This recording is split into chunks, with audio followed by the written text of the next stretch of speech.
Welcome in GK education. GK education में मैंने free grade series start की हुई है। भारत की स्टैटिक जीके इसमें मैं कवर करा रहा हूँ। यह सीरीज़ फ्री ऑफ कॉस्ट है, निःशुल्क है आप सबके लिए। इस सीरीज़ का मैं पार्ट 7 लेके आया हूँ आप तक। ये बहुत ही इम्पोर्टेंट टॉपिक है। इसमें मैं भारत के नीति निर्देश और मौलिक अधिकार के बारे में बताऊँगा। तो चलिए स्टार्ट करते हैं हमारी वीडियो को। संविधान के भाग 3 और भाग 4 नीति निर्देशक तत्व हैं इसके अंदर, और भाग 4 मौलिक अधिकार है। भाग 3 और भाग 4 को संविधान की आत्मा और चेतना बोला गया है, क्योंकि किसी भी राष्ट्र के लिए मौलिक अधिकार और नीति निर्देश के निर्माण संविधान के निर्माण में बहुत ही महत्वपूर्ण भूमिका निभाते हैं। सर्वप्रथम ये आयरलैंड के संविधान में लागू किए गए थे, और ये तत्व यानी ये नीति निर्देश सिद्धांत हैं जो आयरलैंड से लिए गए थे, और संविधान के विकास के लिए इन्हें विकसित किया गया था। भारतीय संविधान में मौलिक अधिकार और नीति निर्देश तत्वों में भी भेद बताया हुआ है, और नीति निर्देश तत्वों का भी महत्व समझाया हुआ है। राज्य के नीति निर्देश सिद्धांतों का वर्णन भाग 4 में और 3 से 51 तक किया गया है। इसके अंदर हमारे मौलिक अधिकार भी आते हैं। इसे न्यायालय द्वारा लागू किया नहीं जा सकता है, क्योंकि एक वैधानिक शक्ति है।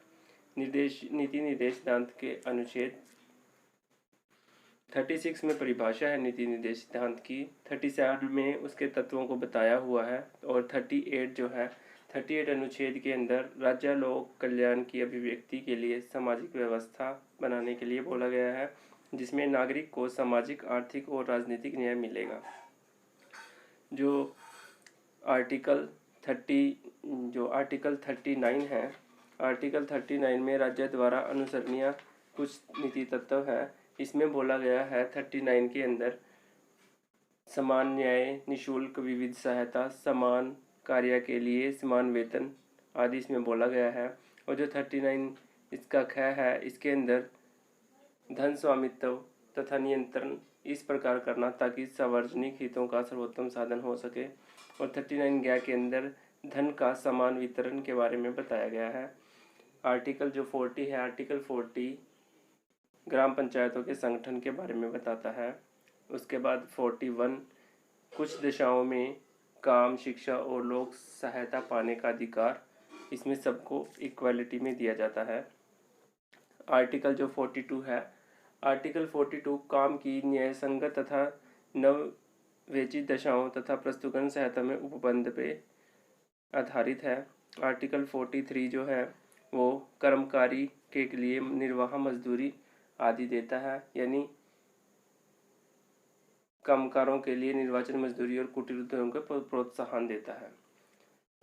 आर्टिकल जो 44 है वो सिविल सहायता के लिए है, नागरिकों के लिए, कि सिविल सहायता जो है एक समान दी जाएगी, सिविल सहायता।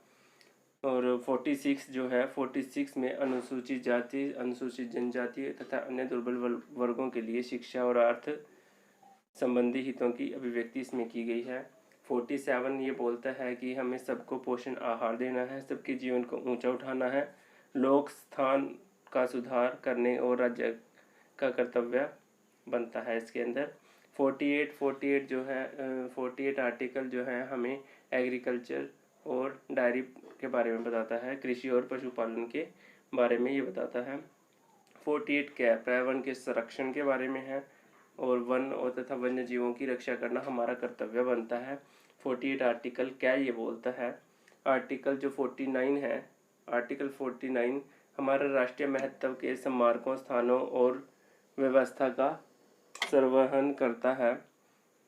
अब आर्टिकल 50 के अंदर अगर हम चलते हैं तो कार्यपालिका में न्यायपालिका का पृथक्करण ये करता है। आर्टिकल 51 अंतर्राष्ट्रीय शांति और सुरक्षा बनाने के लिए बनाया गया है।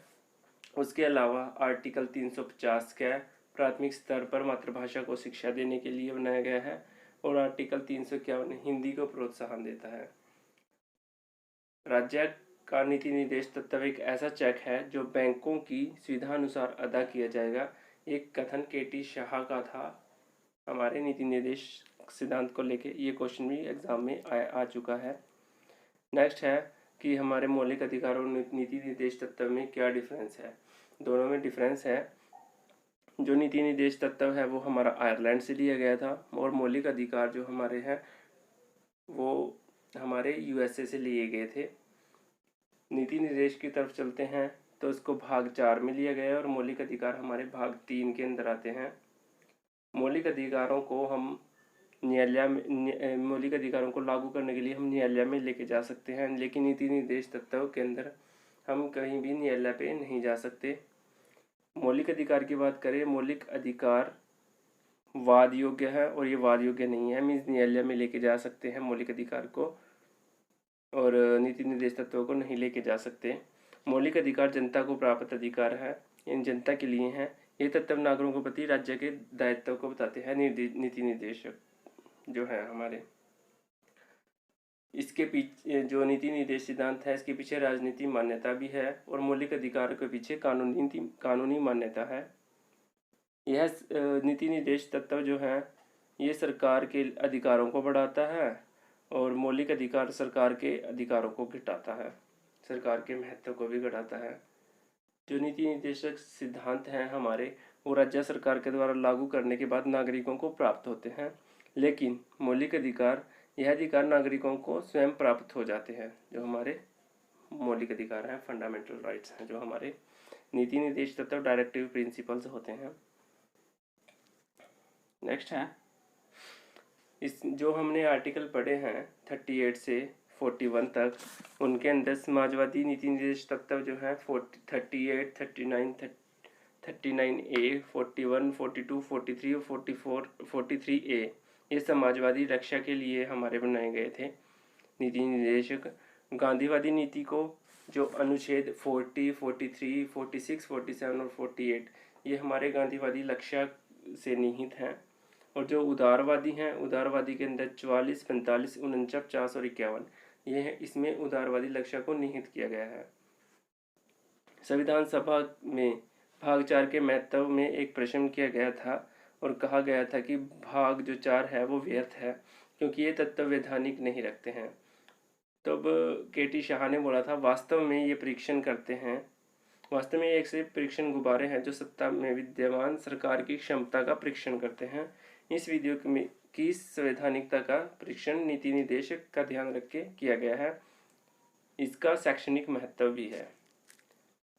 अब हम अपने जो मूल कर्तव्य फंडामेंटल राइट्स हैं उनकी तरफ चलते हैं।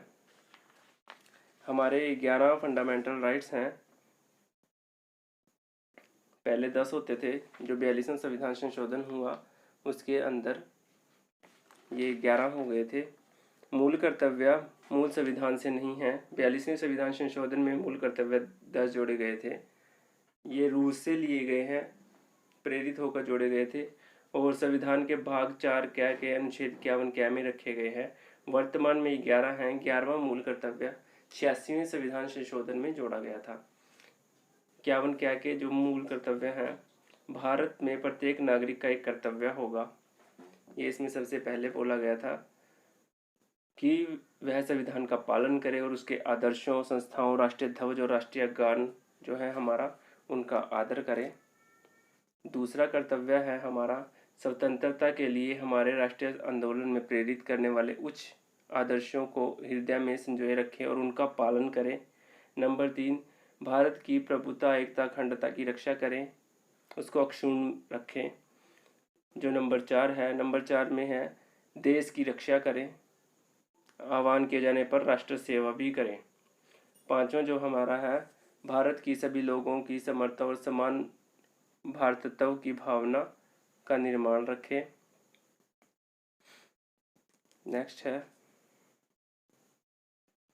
हमारी सामाजिक संस्कृति की गौरवशाली परंपरा का महत्व समझें और उसका परिरक्षण करें, उसको हम संजोए रखें।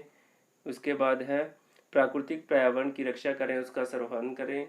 वैज्ञानिक दृष्टिकोण और ज्ञानार्जन की भावना का विकास करें। 9वां हमारा कर्तव्य है संविधान संपत्ति को, जो सार्वजनिक संपत्ति है हमारी, उसको हम सुरक्षित रखें, कोई भी नुकसान ना पहुंचाए। 10वां जो हमारा है मौलिक कर्तव्य वो है व्यक्तिगत और सामूहिक गतिविधियों के सभी क्षेत्रों में उत्कर्षण की ओर बढ़ने का सतत प्रयास करें। नेक्स्ट है जो माता पिता का संरक्षण द्वारा जो माता पिता के पास जो बच्चे होते हैं या किसी और के संरक्षण में होते हैं बच्चे 6 से 14 साल के, उनको प्राथमिक शिक्षा प्रदान करना, ये हमारा लक्ष्य है इसका मौलिक अधिकार का। और सबसे लास्ट मौलिक अधिकार था ये हमारा, जो कि 86वें संविधान संशोधन में जोड़ा गया था। भारतीय संविधान का संशोधन भारत के संविधान के परिवर्तन करने की एक प्रक्रिया है। एक संशोधन के प्रस्ताव की शुरुआत संसद में होती है, जहां इसे एक बिल के रूप में पेश किया जाता है।